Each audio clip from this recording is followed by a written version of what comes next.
ಒಂದು common gravy, different vegetables. ಇದಕ್ಕೆ ನಾನು ತೊಗೊಂಡಿರೋದು 5 ಟೊಮೊಟೊ, 2 ಈರುಳ್ಳಿ, ಸ್ವಲ್ಪ ಬೆಳ್ಳುಳ್ಳಿ ಹಾಗೆ ಶುಂಠಿ.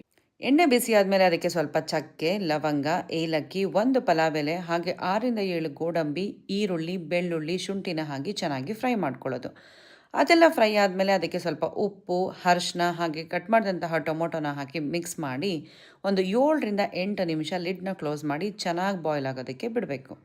ಚೆನ್ನಾಗಿ ಬೆಂದು ಕಂಪ್ಲೀಟಾಗಿ ಕೂಲ್ ಆದಮೇಲೆ ಅದನ್ನು ಮಿಕ್ಸಿ ಮಾಡಿ ಪೇಸ್ಟ್ ಮಾಡಿ ಇಟ್ಕೊಳ್ಳೋದು. ಅಷ್ಟರಲ್ಲಿ ಒಂದು ಪ್ಯಾನ್ಗೆ 2 ಸ್ಪೂನ್ ತುಪ್ಪ ಹಾಕಿ ಕಟ್ ಮಾಡಿರುವಂತಹ ಪನ್ನೀರನ್ನ ಹಾಕಿ ಚೆನ್ನಾಗಿ ಫ್ರೈ ಮಾಡಿ ಇಟ್ಕೊಳ್ಳೋದು. ಅದೇ ಪ್ಯಾನ್ಗೆ ಮತ್ತೆ 2 ಸ್ಪೂನ್ ಎಣ್ಣೆ ಹಾಕಿ ಖಾರದ ಪುಡಿ, ಉಪ್ಪು, ಅರಿಶಿನ ಹಾಕಿ ಚೆನ್ನಾಗಿ ಮಿಕ್ಸ್ ಮಾಡೋದು. ಇದರಿಂದ ಒಳ್ಳೆ ಕಲರ್ ಬರುತ್ತೆ ಗ್ರೇವಿಗೆ.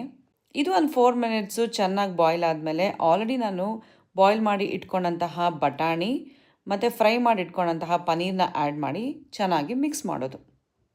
ಅದನ್ನು ಚೆನ್ನಾಗಿ ಮಿಕ್ಸ್ ಮಾಡಿ ಒಂದು ಕುದಿ ಬಂದರೆ ನಿಮ್ಮ ಗ್ರೇವಿ ರೆಡಿ. ಇಲ್ಲಿ ನಿಮಗೆ ಬಟಾಣಿ ಜೊತೆಗೆ ಪನ್ನೀರ್ ಬೇಡ ಅಂದರೆ ಬಟಾಣಿ ಆಲೂಗಡ್ಡೆ ಹಾಕಿ ಮಾಡ್ಕೋಬೋದು ಅಥವಾ ಆಲೂಗಡ್ಡೆ ಕ್ಯಾಪ್ಸಿಕಮ್ ಹಾಕಿ ಮಾಡ್ಕೋಬೋದು. ಈ ರೀತಿ ಈ ಗ್ರೇವಿನ ನೀವು ಜಾಸ್ತಿ ಕ್ವಾಂಟಿಟಿಯಲ್ಲಿ ಕೂಡ ಮಾಡಿಕೊಂಡು ಫ್ರಿಜ್ನಲ್ಲಿ ಸ್ಟೋರ್ ಮಾಡ್ಕೋಬೋದು. ಆದರೆ ಗ್ರೈಂಡ್ ಮಾಡುವಾಗ ನೀರು ಮಿಕ್ಸ್ ಮಾಡಬಾರ್ದು ಅಷ್ಟೇ.